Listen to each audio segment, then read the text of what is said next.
Hey all, so it's been a very long time since I did an update to this series, and so there's going to be a lot to talk about here. Um, but I am pretty much just going to start with tech and then work my way across. The biggest thing that you're going to see is the addition of this money bag icon, which I call the fragility tax. And by that, I mean either that a character is themselves fragile, and so if you get hit, you're likely to lose an attack bonus, or that their rotation, the way that you have to play them, is relatively fragile and easily disrupted, right? Now, this doesn't mean that these characters are bad assignments. You'll see I have a lot of them rated pretty highly, but it does mean that that just has to be part of how you process these things. Now, a review for people who are new to this series, the way that I think about my Tier 1 most essential champions are these are the ones that you need to have ranked in a battle group. This is not a series about the best war champions as far as raw power.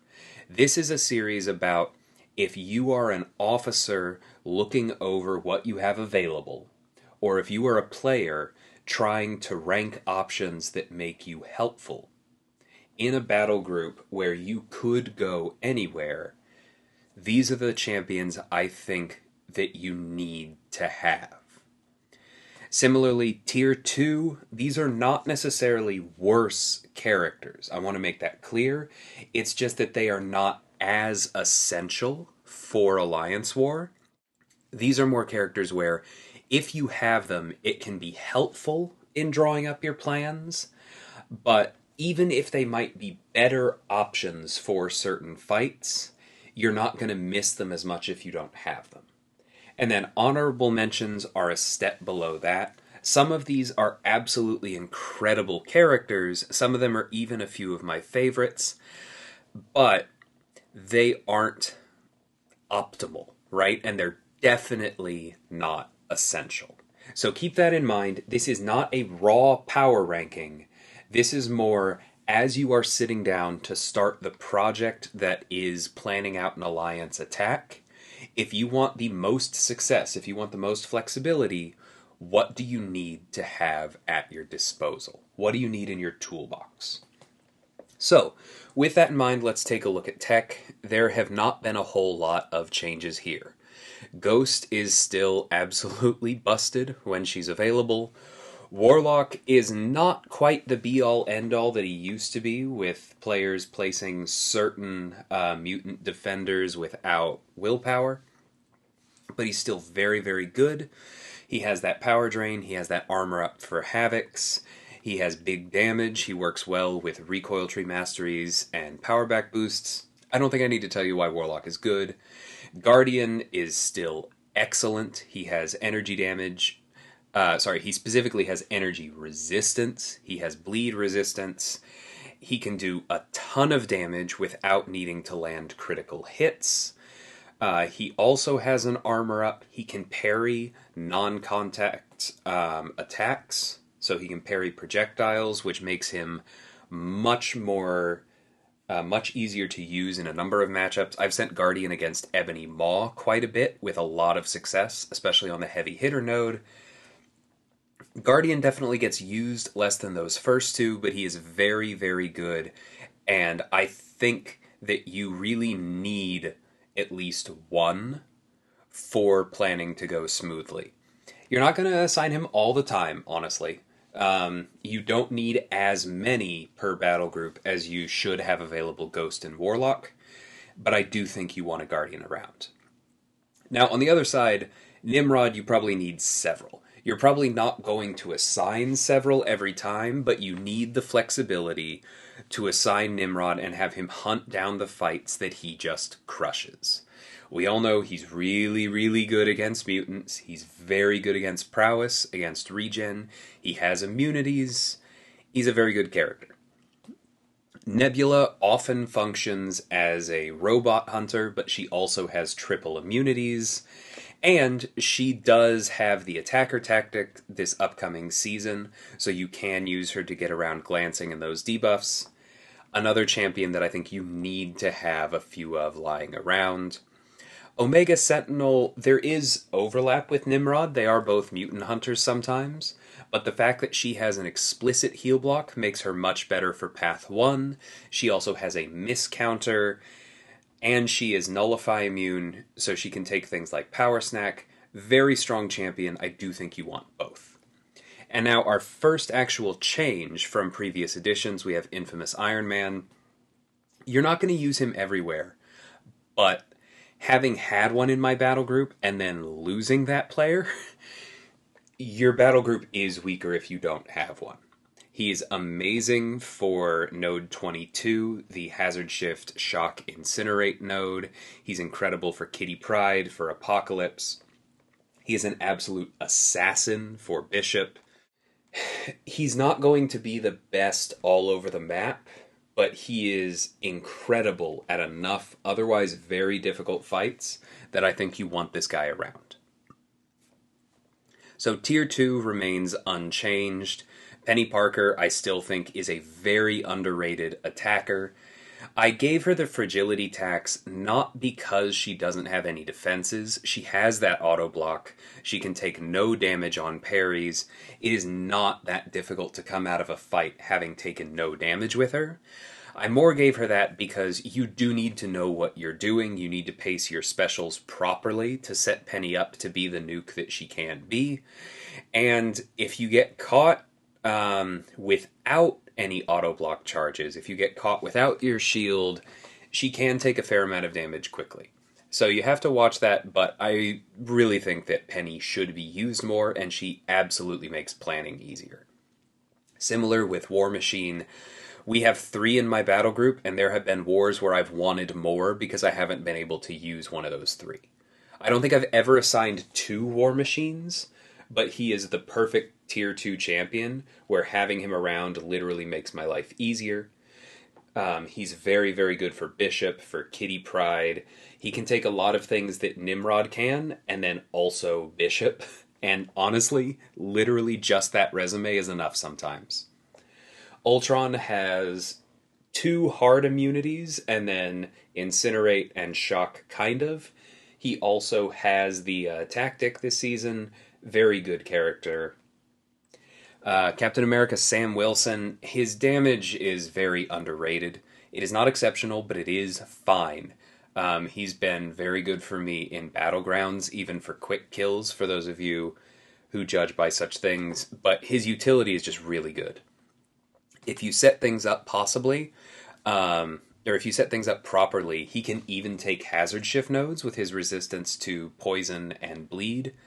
But that's not the real reason he's here. While his bulwark is very good, while his miscounter, his inability to crit is very good, honestly, the primary reason I have him in Tier 2 is because if you have Captain America Sam Wilson ranked, then it's easier to assign Captain America Steve Rogers, who is still an absolutely incredible champion, and we will talk about him more when we get to science. So I will fully admit that Sam is here a little bit as a synergy, but if that synergy can fight, life is easier. So Punisher 2099 doesn't come up a ton, but again, if you assign him with Captain America, or if you have him duped and you're patient, there are fights where he just does plenty of damage and nukes them down before they ever gain a bar of power. I don't consider him essential, but he can make things easier. I have used him in war before. Honestly, he might be someone to drop down in the future. I think he's probably the weakest character out of this Tier 2. But we'll see how this upcoming season goes. I didn't want to make too many changes when I didn't have to.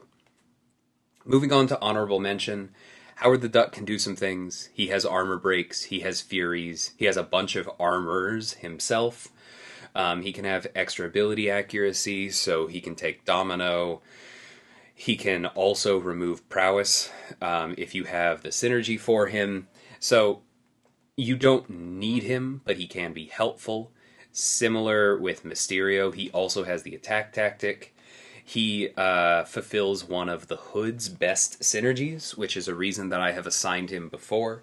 And so, especially since he has the attack tactic this season, I do think that he could make some things easier. Guillotine 2099 is not what she used to be in War, but she's still a good champion. If she's what you need as far as not landing critical hits, if landing those degens isn't hurting you, then she can definitely do some stuff.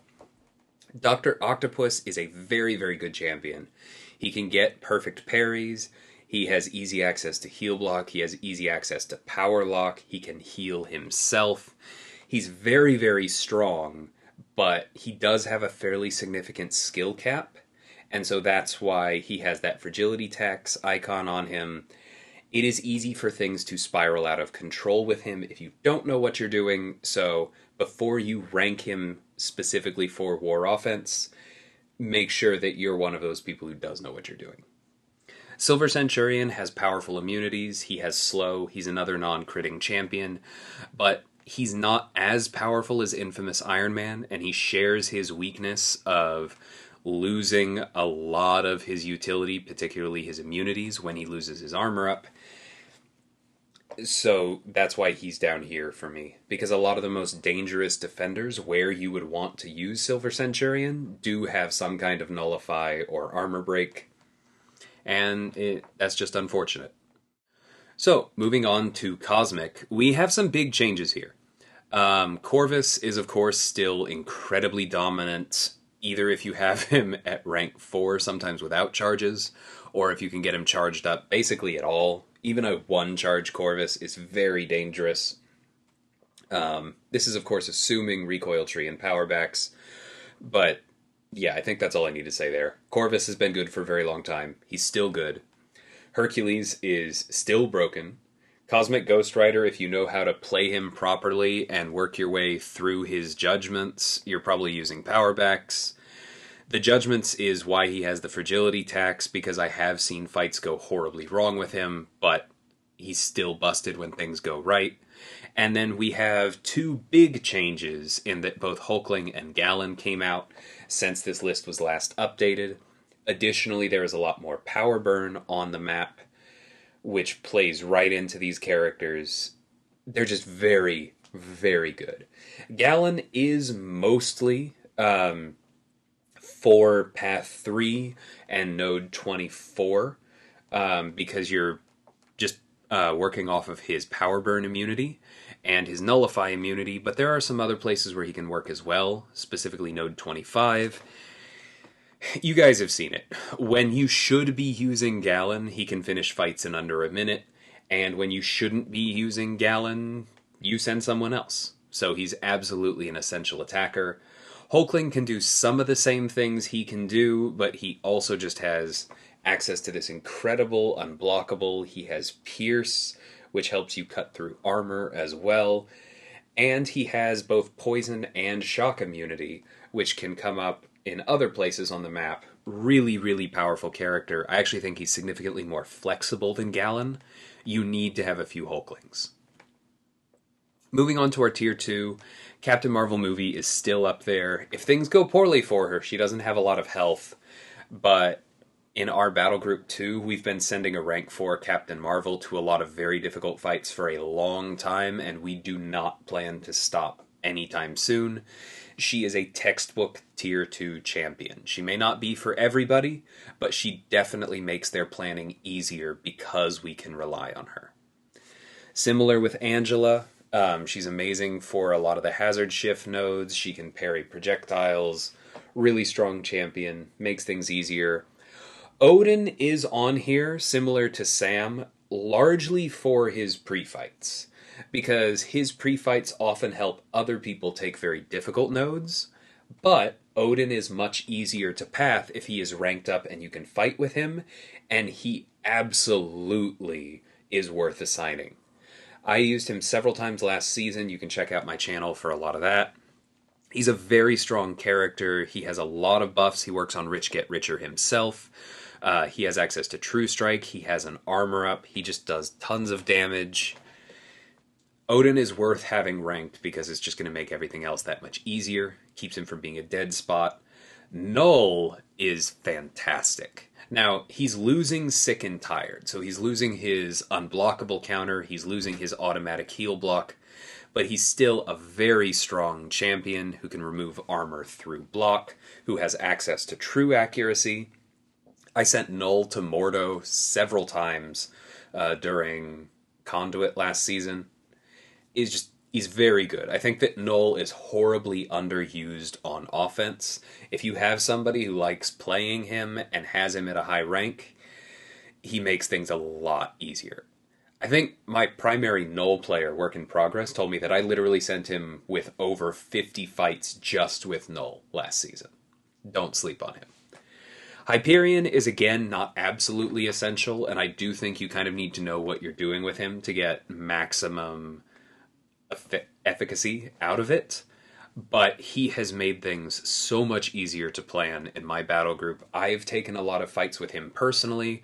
I've also sent a couple other people with Hyperion.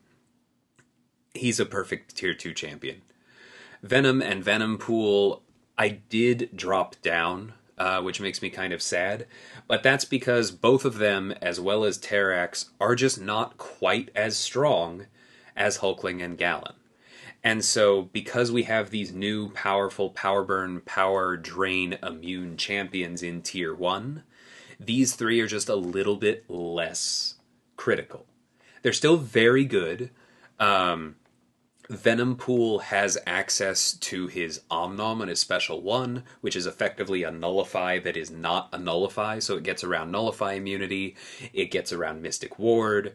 Venom has very strong bleeds and also counters evade from Spider-Verse champions right out of the gate. Terrax has shock and bleed immunity, which is very powerful both on the second half of Path 3 and on the second half of Path 9. All three of these characters are useful. I've assigned all three of them in the past, especially Terrax, honestly, but they are not absolutely essential. And then in our honorable mention category, Icarus definitely deserves to be at the top of this, now that there is a hazard shift node that specifically calls out his two immunities, as with Infamous Iron Man. He has real value. You don't need him. It requires somebody who knows what they're doing with Icarus, and it probably requires Icarus to have a decent SIG. But I have seen it assigned to great success, specifically over at New Nation. They use Icarus a fair amount. He helps out.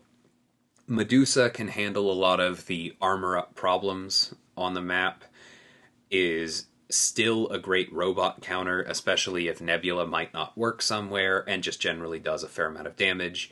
King Groot is slower than the three Power Burn immune champions above this, but his is unconditional. He doesn't care if the opponent is tech or not. He doesn't care if the opponent is metal or not. He's just immune to Power Burn, and he's generally a big tanky dude. So I definitely have assigned him and will again. Surfer has 3 different immunities. Now, he is not as good as Icarus or Infamous Iron Man for Node 22, because the debuffs still live on him and trigger insult to injury, but that also means that they heal him, and he does a ton of damage because they're sitting on him.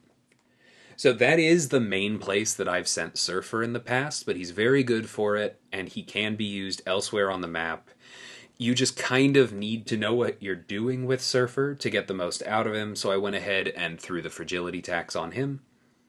And then lastly, I just listed Gore here, because he's one of the few Cosmics. I already called out Venom and Venom Pool, but he's one of the only other Cosmics with access to the attack tactic. But I think he's really going to be more suboptimal this season than anything else, because his buff won't have come out just yet. I'm leaving him on the list, though, because I think in the future, after his buff goes live, there's a real chance that we'll see some more uses for him, and so I just have my eye on him for the future. So moving on to Mystic here, we have some significant changes. Doom is still the most powerful overtuned Mystic in the game. He just is. I don't particularly like it, but you should probably have 9 or 10 ranked up, if not rank 4 Dooms in your battle group if you're playing war at a high level, and that's just the way it is. Claire is still very strong because she has access to 3 different immunities, and also has access to buff immunity, which is not a fate seal and is not a nullify, and gets around some of the resistances and obstacles we see to other mystics. But she is also made of tissue paper, and if you are not used to using her and you allow her to shoot up to her special 3 when you need her special 2, it's easy for the fight to spiral out of control. I still think that you should have her around, but you just have to be a little more careful with her than you do with Doom, because she is very literally fragile. Tigra, everyone has heard about, and she even has the attack tactic this season. She's absurdly powerful. She has one of the best neutralizers in the game. It doesn't matter what class the opponent is. She does a ton of damage. But she is Tigra. She is famously one of the most difficult characters to play, and so you should be very careful in who you assign her to, and if you're a player, you should be very careful about ranking her up and volunteering to play her until you are comfortable with the specific matchups you're likely to run into. Hood also has the attack tactic and is one of the best mystics in the game. For me, I actually think he might be the second best mystic for war specifically, just because it is so hard to stop him. His fate seal is passive, his staggers are passive, he has access to power steal, he can lump a bunch of bullets on the opponent, detonate them with a heavy, which is easy for him to do because of that invisibility giving him miss. The fate seal also reduces ability accuracy. Hood is so good. I even left out the stun immunity in there. He's an extremely strong character.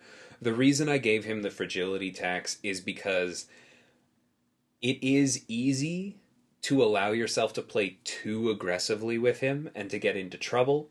And if you don't understand the way his kit comes together, you can rely on the miss when you shouldn't and get wrecked, or you can throw the special 2 and maybe you shouldn't and accidentally go to the special 3 at a time when you really can't afford to use it, that kind of thing.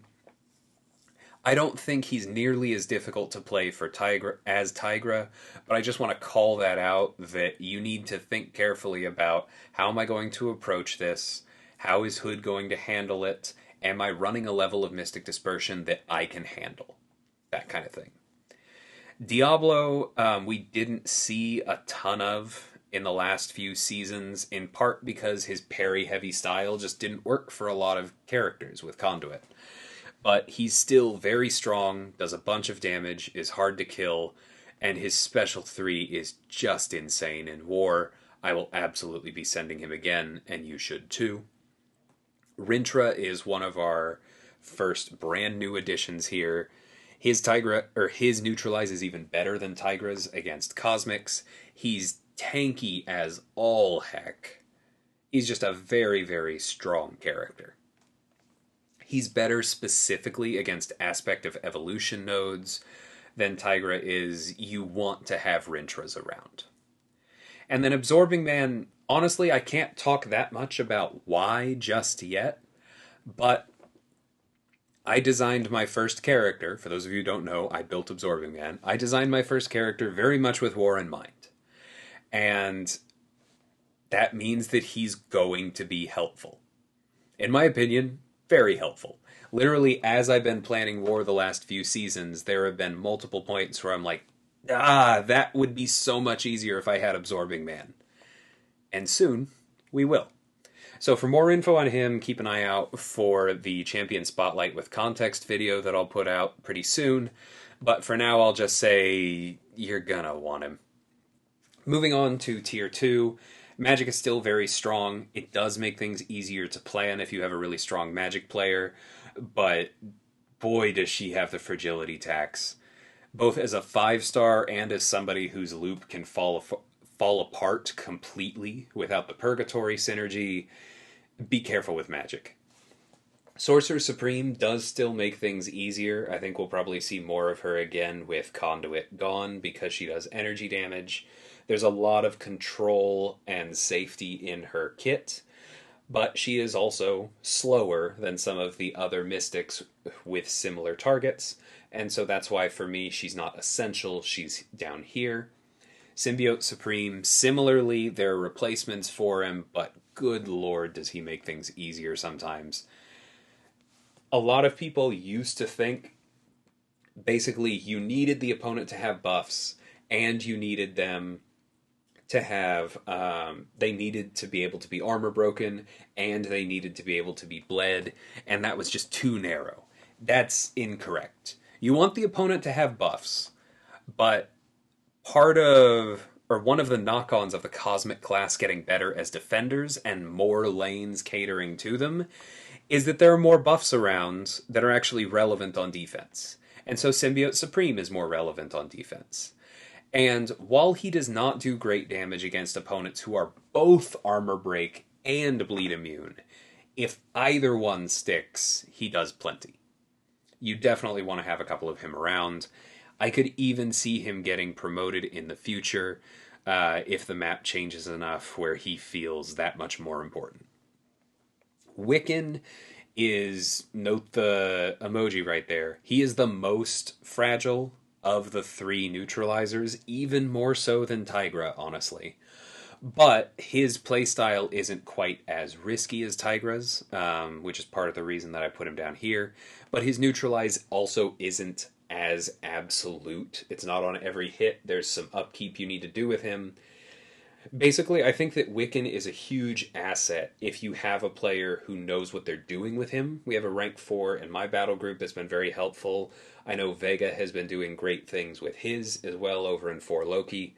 But this is not going to be something that helps just because you have a bunch of Wiccans. There is some investment needed to make him great.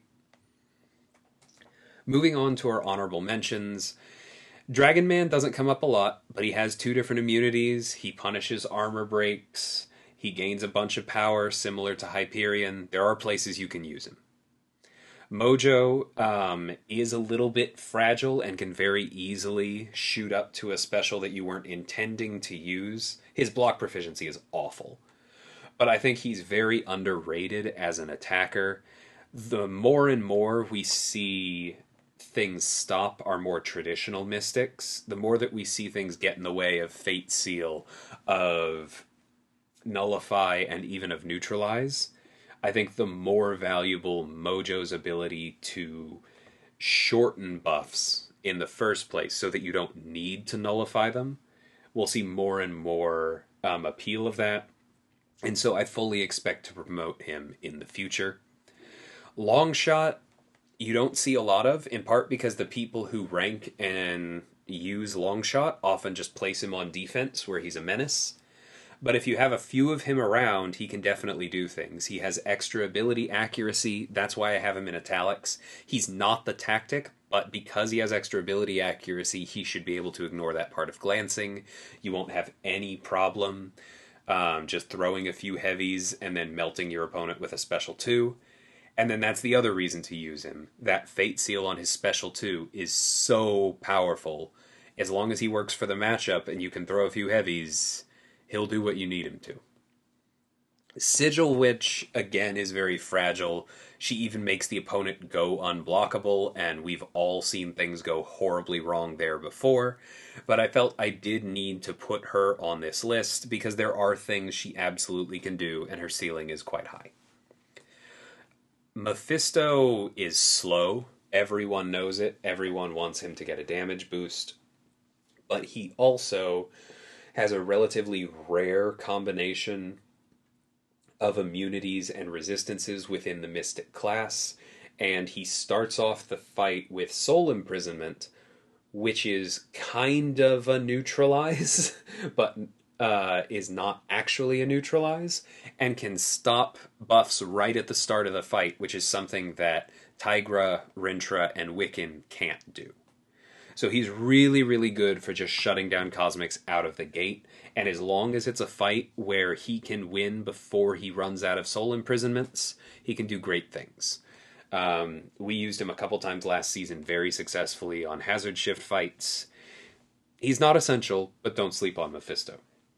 Similarly, Man-Thing is not the fastest attacker in the world, but he has easy access to armor breaks. I've seen him do very good things against Killmonger in the past. He has access to a lot of poisons, and he just pops off with Mystic Dispersion. You can spam Special 2s, and if you get thrown to Special 3, it's not that big a deal because you're just going to get more and more power. I've seen him be used very successfully in the past. I'm sure I will again. He is, of course, bleed immune, which comes up. Don't sleep on him. Spidey Supreme, I'm definitely giving the fragility tax because I am comfortable playing both Dr. Voodoo and Clairvoyant with 5 out of 5 Mystic Dispersion. They are notoriously two of the characters that are most likely to shoot up to Special 3 when you don't want them to. I feel like I've figured them out. I do not feel like I figured out Spidey Supreme. When I'm trying to play him, I am constantly shooting up to a Special 3 when I want to be spamming his Special 2.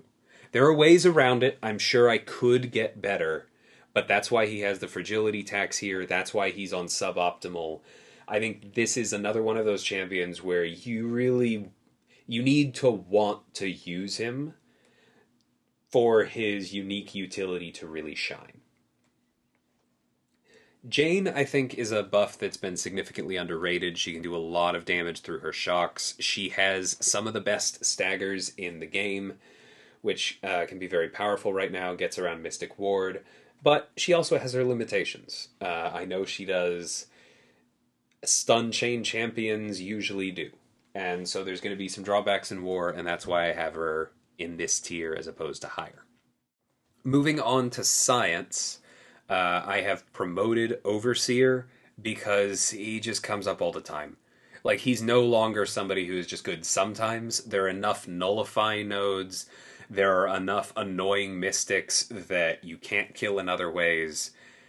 He's just so good. He does so much damage when he ramps quickly. You often just need to throw a single special with him and the fight is over. I was even sending him to Doom bosses with Conduit, because you would just stay alive when Doom threw his special 1 and went into the aura that would ramp you further as he kept trying to nullify you and failing. You would throw a single special 3 and Doom's health bar would just evaporate from all the physical damage. Overseer is very, very good. He's better at high max sig, but really you only need him to be awakened for him to ramp when his immunities are triggered, and in my opinion, that's the big thing. So, you want to have a few Overseers around. Torch is, believe it or not, still a wee bit busted against Mystics and energy fights, so I feel like we can just move right over that. If he's not banned, use him. Void is still very, very good.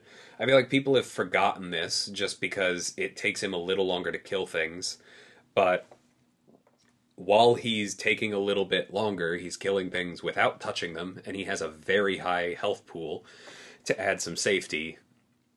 Plus, he shuts down evade, he shuts down power gain, he shuts down healing.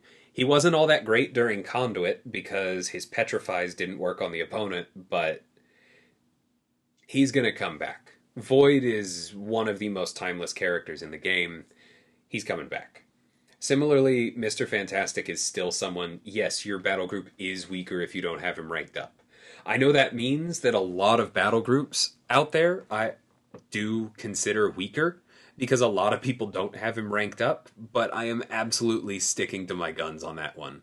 Reed is incredible. He often gets to more control than Void faster. Really, just as long as you can heavy, there are so many things he shuts down.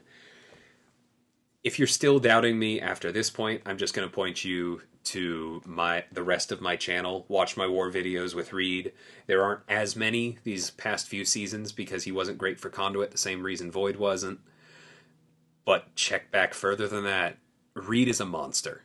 If you're still not on that train, I can't help you. Mr. Negative is still very, very good. Honestly, I probably should have given him the fragility tax. I think I will update that before... You know what? We can do that right now. Because, yeah. He definitely can fall apart pretty quickly. But if you know how to play him, if you're an MP Blaze or Gnawhorn in my battle group is also very good with him. I know Munash also does good things with him.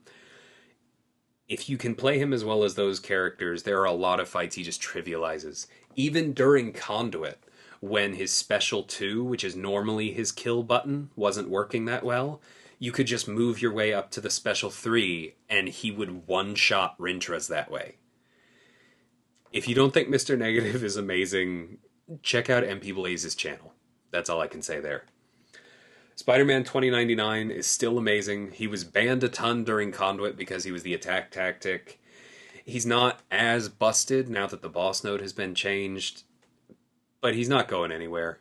He may not be used all over the place, but if you can stick his debuffs and you need to control ability power, or potentially if you can bring the anti-venom synergy and just kill someone through their block by stacking ruptures, or if you just need a buff immune because somebody placed a mojo somewhere, he's your guy.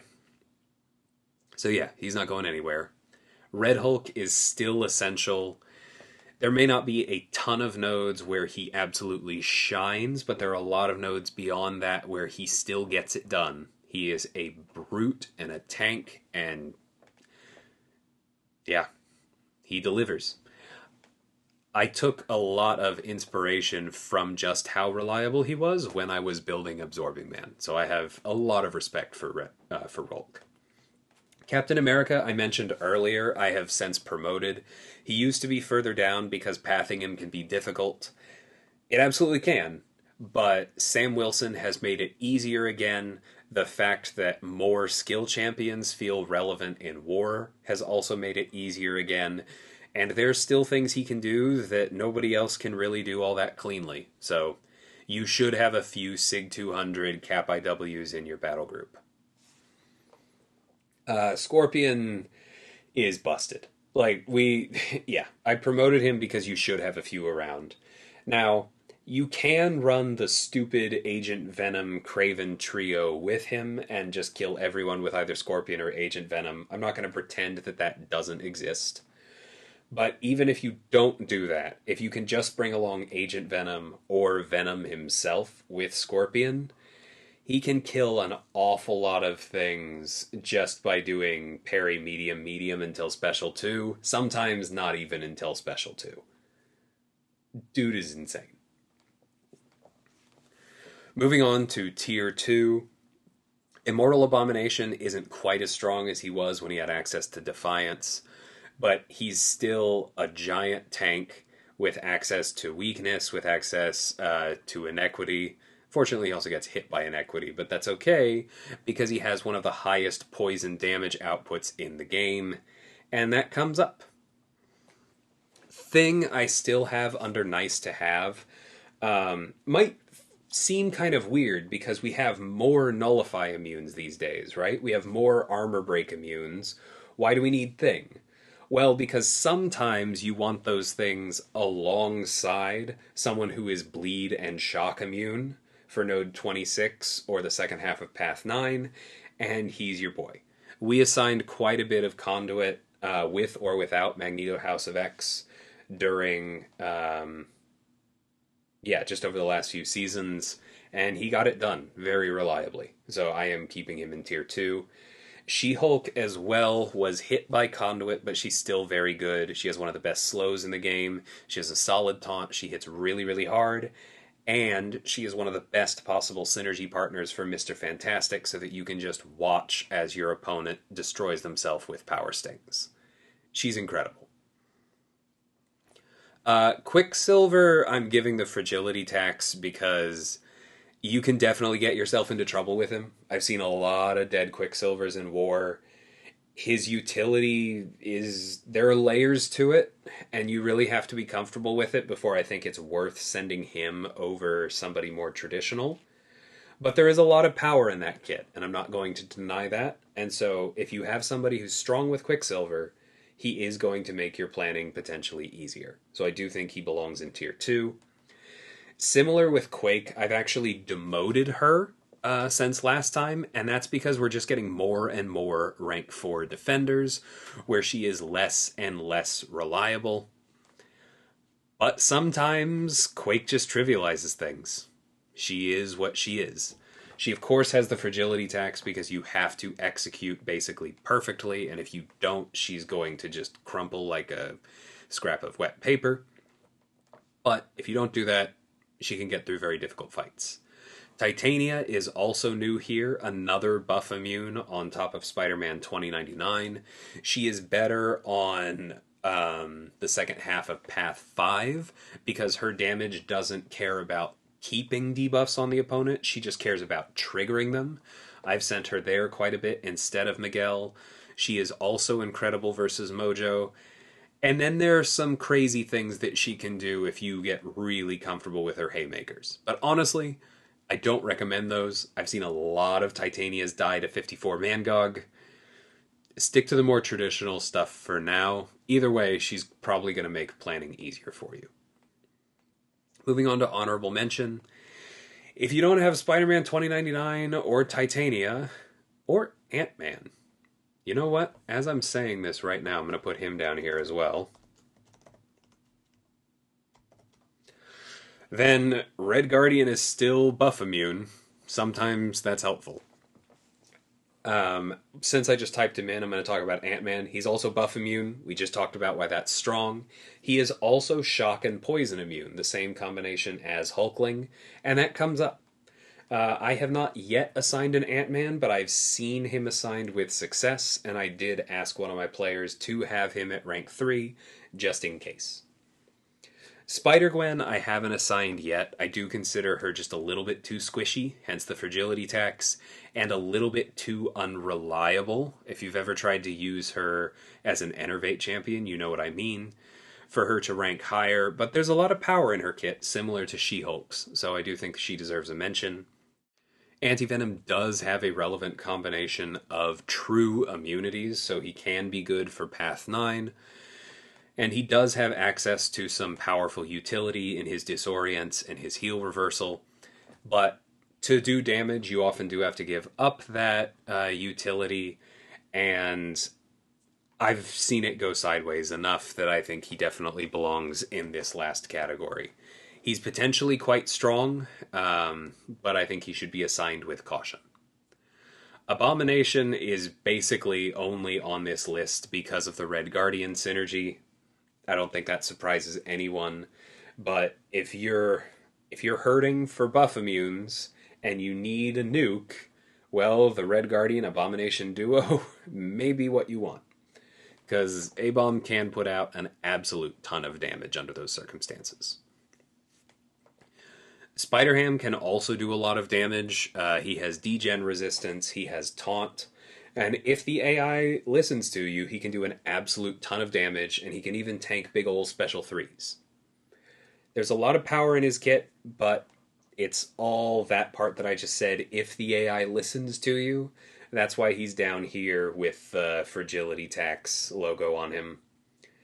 Yellow Jacket, somewhat similarly, if you're relying on the opponent to trigger your power stings, you may not have the best time.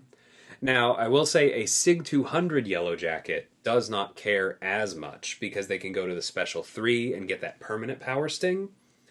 And then you're more using Yellow Jacket because he has a slow and because he has really high resistances. I've seen him tank Vision Arcus's cold snaps, block his special 2s, and just barrel through him before. There is value to Yellow Jacket, but it requires a lot of investment, and there are probably still better answers, so he's down here in Tier 3. Joe Fixit is also potentially quite powerful. He has a lot of healing, a few different debuffs that can be very helpful, but he is mostly on this list because it might make sense to have him ranked if you're bringing him as a partner for Kingpin instead of Hood. I wouldn't assign him often, but I have assigned him before, and I haven't regretted it. Moving on to skill, we still have Nick, we still have Kingpin, we still have Mole Man. They're all very, very good for war. We also are adding Valkyrie, despite the fact that she has the fragility tax. It turns out that there are a lot of defensive abilities that just do not trigger on blocked hits. Valkyrie can kill people hitting exclusively into block. She was a big part of my Deathless season last time around. You can check out some of those videos in the Season 38 playlist. She's really, really good. She is easy to mess up if you're playing her against something like Hazard Shift where you don't want to land hits and you have trouble manipulating the AI properly so that you can hit into their block, then things can go sideways. But she has a lot of potential, especially if you have her at max sig. Then the fact that she's also stun immune and ignores unstoppable is very, very strong. And we are also adding Blade up here in Tier 1 because he's back.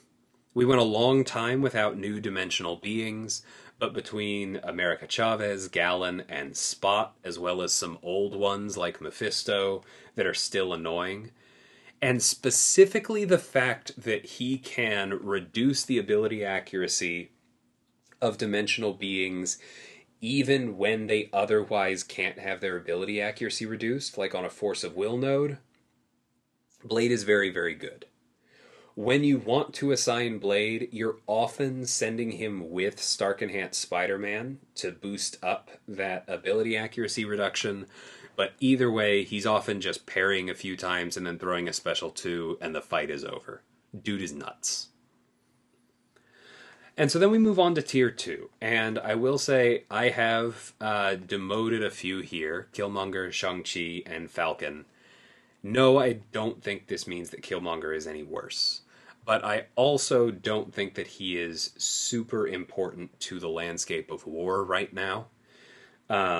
His True Strike is still really good. I did use him last season, if I remember correctly, and he was amazing for it, but it's just with the science defenders in particular that we're seeing, a lot of the evaders that we're seeing lately, he's just not lining up quite as well against them, or they have other threats that he's not answering. Shang-Chi can still make things easier, similarly, but he's getting hit by the fragility tax here because you really have to follow his wushu strikes. He is, of course, good against the global because this is a debuff-based global, so notice how much of the skill class is in italics here because most of them have some way to deal with debuffs. But, you know, you do have to know what you're doing with him. Falcon, similarly, can be very powerful, but if whatever you're trying to turn off isn't a defensive ability, if it happens when they act, like the unsteady ground debuff, or if maybe you might have trouble surviving while he's waiting for Locked On to come back, then he kind of falls through. That's really why, just look at this Tier 2 with skill, and note that only 2 of them don't have that fragility tax icon. And that's Killmonger, who is a tank, but I have still seen misplayed, and Agent Venom, who is benefiting from an absolutely busted trio. Everyone else has a lot of tools to make war easier. Jabari has one of the best cleanses in the game. Black Panther has ability accuracy reduction and a Purify. Elsa has a great Purify, can deal with unblockables with her evade counter, does a ton of damage. Crossbones has a ton of ability accuracy reduction, has a very powerful Purify. I've assigned him. Stealth Spidey with the Scorpion synergy has way more utility than he used to. There are a lot of really, really good skill champions, but all of them require enough of you, other than those top 5, that I think they belong in this second tier, where you're not weaker if you don't have them. They just help sometimes if you have somebody who knows how to use them. And then below that, we have some more skill champions.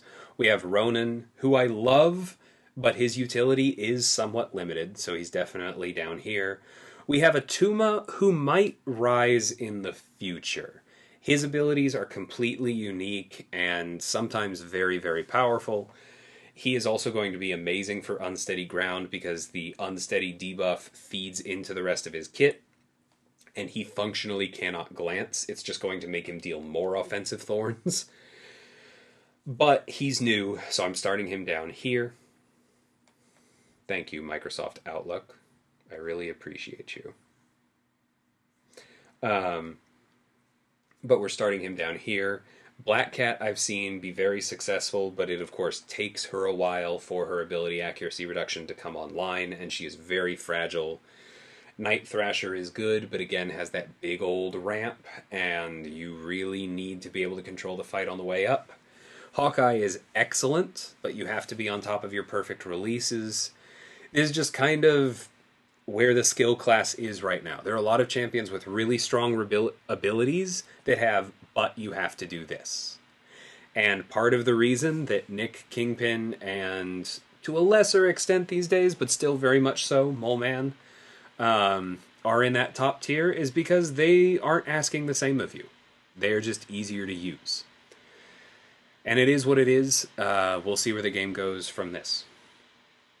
Moving on to Mutant. Sorry, you can hear my computer starting to work a little harder because we've been here for a while. Moving on to Mutant, we haven't had a lot of changes. Apocalypse, Archangel, Omega Red, and Magneto are still indispensable in offense. Enough so that Apocalypse is finally starting to be banned in Tier 1. And I have also promoted Havoc. He has the attack tactic this season. I almost didn't promote him because I was worried that I was taking into account the attack tactic for the previous 3 seasons a bit too much. I assigned him an absolute ton once Sick and Tired was fixed and allowed him to be used. But I talked to my friend Nerd over at New Nation, and he agreed with me, no, it's not just the tactics. Havoc really is that good. And so I moved him up here where I wanted him to be, because he's insane. A lot of people like to focus on Havoc as a power back champion who should be throwing special threes. That's almost never correct in war, in my opinion. The heavy rotation and spamming special ones and just killing them with feedback is often far superior. He is immune to Incinerate, which comes up a lot. He has very solid energy resistance. He punishes skill champions for purifying. And then on top of that, if Apocalypse is open, you can give him bleed immunity so that he can take things like Hazard Shift, Bleed, and Shock. He's a very strong character. We get into our Tier 2s. I think out of these, the ones that I've assigned recently are probably going to surprise people, because I assigned Magneto House of X a lot last season. He is similar to Odin and Sam, where you probably put him on the field for his pre-fight. I'm not going to hide that. But there are just so many fights that he can take when he's ranked up that it becomes a lot easier to get those pre-fights on the field if you know what you're doing with him. And then the other one is Toad, who you can see I've added here since last time. And I've mostly sent him to Nick Fury's, but he just hoses skill champions in general. He's very, very strong. I used him on a Blade on defense, despite the fact that Blade was a conduit defender last season, and he did incredibly well. Toad is not someone you're going to send everywhere, but for annoying skills, he absolutely makes planning easier. And then the others, we know what Kitty can do, but man, if anybody deserves the fragility tax, it's her. Basically, the entire thing can fall apart if you throw a special if you're not dead on top of it. So for most people, you shouldn't throw a special, and that means the fight has to be significantly longer. Maybe you need the Tigress energy. There are downsides, is all I'm saying. Namor is amazing for certain fights, and will be quite good on the new Path 7. But you have to have a max sig to do that. A lot of people don't. We'll see where that goes. And then Professor X, Colossus, and Cable all still have real utility. Colossus has very meaningful immunities. Colossus and Professor X both are the attack tactic as well as Kitty. But all 3 of them just kind of have drawbacks. Cable needs Apocalypse. Colossus needs parry heavy and usually only does respectable damage with few synergies. Professor X is very fragile if you get hit without blocking. All 3 of them have enough drawbacks that they're more, yeah, that could be helpful, and not, you need this. And then lastly, we have our honorable mention mutants. In the past, I just said others because most of the mutant class is good enough to be somewhat useful. I've actually listed out some this time. Maybe that's going to offend people if I left off your favorites, but this is the list of characters that I could see myself actually sending. Bishop, similar to Toad, can just destroy skill purifiers. Rogue is fragile, but her special 2 cycle is very, very strong. I've seen good things with that. Domino, I personally wouldn't assign because there's just too much RNG for war. But we all know when that RNG goes your way, she hits really hard. Emma has an absolute ton of immunities, can counter evade. Iceman has 3 strong immunities. He's slow these days, but if the fight going long won't cost you, I have assigned him successfully in the past.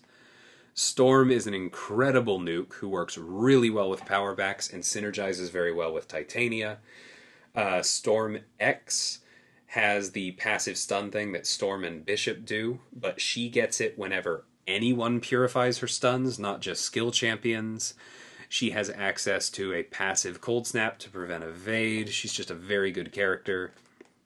Strife, I think I will probably end up promoting in the future. He's a Thorns counter. His effects are all passive, so he's very good against somebody who would otherwise purify. He's a very strong Attuma counter as we start seeing more Attuma on defense. His shocks are solid. His miss is helpful in creating openings. If you ramp him up over the course of paths, he can be a very solid boss killer option, even playing stun immune. He has the fragility tax because his block proficiency is not great, and you can lose your ramp along the way if you play him poorly. But I think there's enough value in Strife's kit that we could start seeing more of him in war, depending on where things go. And then Sunspot is down here because, turns out, perfect blocks plus doing an absolute ton of damage is pretty good. There aren't a ton of fights that you would pick Sunspot first for, but I've seen him assigned and it's gone well, so I'm definitely not leaving him off. So apologies to anyone if I left off some of your favorites, but in my mind, this is the list of characters that for war specifically, you want to have in your roster. I have characters ranked, and I love them, that are not on this list. That will happen again in the future. But I think Tier 1 especially, you want one or more of those characters in your battle group, and things will be that much easier for you. Anyway, hope y'all found this interesting. Let me know in the comments if there are any placements that you don't understand. Maybe I can clarify them a little bit. Maybe you'll talk me out of them. We'll see. And I'm looking forward to being able to put out war videos again. It's been a long break, and I really needed it. I spent most of it sick, honestly. But I think I'm ready to be back. So I'll see y'all soon. Until then, thanks so much for watching, and take care.